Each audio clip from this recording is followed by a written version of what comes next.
Come get creative with us at the first ever Bella Crafts Connections Consumer Craft Fair.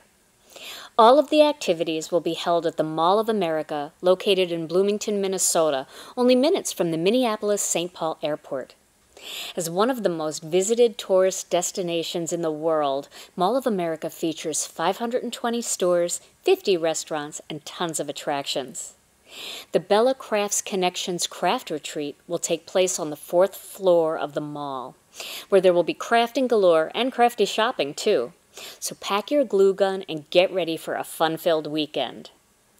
I will be hosting 3 classes at this event, including fun ways to use alcohol markers, beautiful backgrounds, and water-based marker techniques. You will make 3 complete card projects in each of my classes. And today on Stamp TV, I want to show you a fun alcohol marker technique that also makes a beautiful background. Let me show you the tools and products you need to do this technique. First, you're going to need your favorite alcohol marker in your favorite color. And what I've decided to use is the PP6, and this is, of course, the Spectrum Noir marker.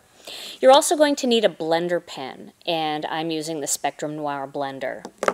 Then you're going to need some cardstock, and I am using the Gina Designs white cardstock. This is the layering weight, and then I have a folded card base made out of the cherry red. Another tool you're going to need is a clear ruler, and this is just a clear ruler that I picked up at the local big box store. Right now all the school supplies are coming back and you can get these so cheap, but you may also have the Tim Holtz ruler, which is a great ruler, and that's clear too, so you certainly can use that. Okay, so to begin, I'm going to use the chisel end of my marker, and I'm going to cover this entire piece of cardstock with color. And what's nice about this is a background paper that you can make to match any cardstock or ink or embellishment or anything else that you have that you're trying to coordinate with. So you just have to pick the right color alcohol marker and you'll have a perfect match. Okay. And I'm not doing this so that it's perfectly smooth. I'm not laying down tons and tons of ink. I'm just getting it colored, and that's okay because I want it to have some texture.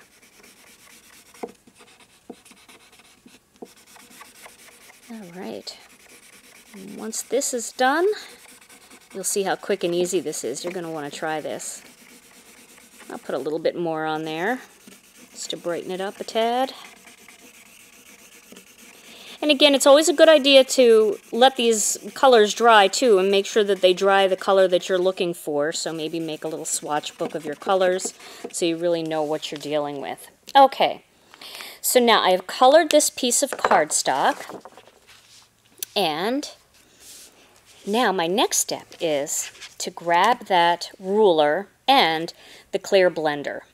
Now, I'm going to use both sides of the clear blender. I'm going to use the chisel end, and I'm going to use the bullet end. So, I'm going to start, you can see I just dripped some on my card here, but that's all right. Let's see if I can color that up again. That might still come up a little bit, but that's all right. You'll get the idea of the technique. I don't think I've opened this blender pen in a while. I have this one that I use all the time, but I wanted to make sure I had a new one so that it would be nice and inky, and I guess it needed to be opened and set for a second. Okay, so now my next step is I'm just going to pick any spot that I want, and I'm going to use the bullet end to just draw down a couple of lines like that. Okay? And then I'm going to move over a little bit more, making sure I'm straight, and do the same thing. And I like to go down like 3 times because that really brightens it up. And you can spread these out all different widths. They don't have to be perfect. You can make one closer.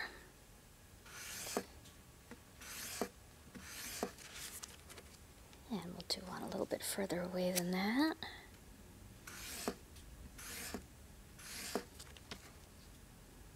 And another closer one. And we'll do one more here. It's pretty easy to see where your last lines were because of using the clear ruler. Now I'm going to turn over to my chisel end, and I'm going to come a little bit closer to that first line, and I'm going to make a bigger, bolder line going down, like that. And then I'm going to do another one,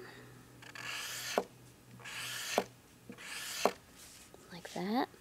Then I'll do one kind of close here. And now you can also turn your pen this way to still get a bolder line, but not quite as bold as the last one. So you'll have different thicknesses, as you can see there. All right. We'll do another bold one.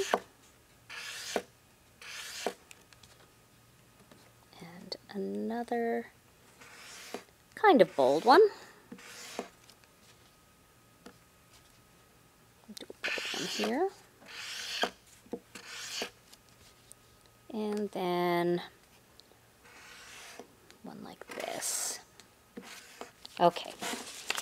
Now I have those stripes, and I'm going to turn it, and I'm going to do the same exact thing going down the other side. I'm going to start with the little bullet point,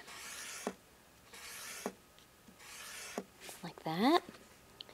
Come over a little bit. This one will go a little bit faster since it's the shorter way of the card. Do another one. Make that one a little further. We'll do a close one here. And one right about here.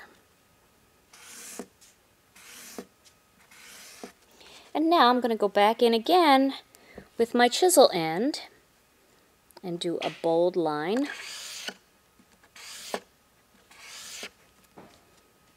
I'll do another bold line here.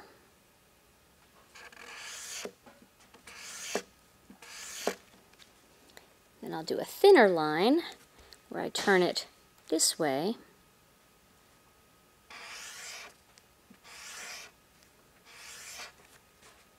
I can do another bold one.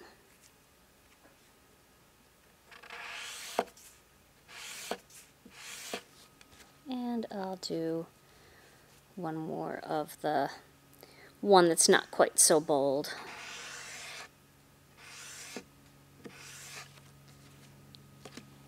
And there I have made my own custom plaid background paper. Isn't that cute? I just love that. It's so much fun to do. You can make a whole bunch of these in all different colors and then just have them stored and ready to go. Okay, so now my next step is going to be to mount this onto a piece of plain white cardstock.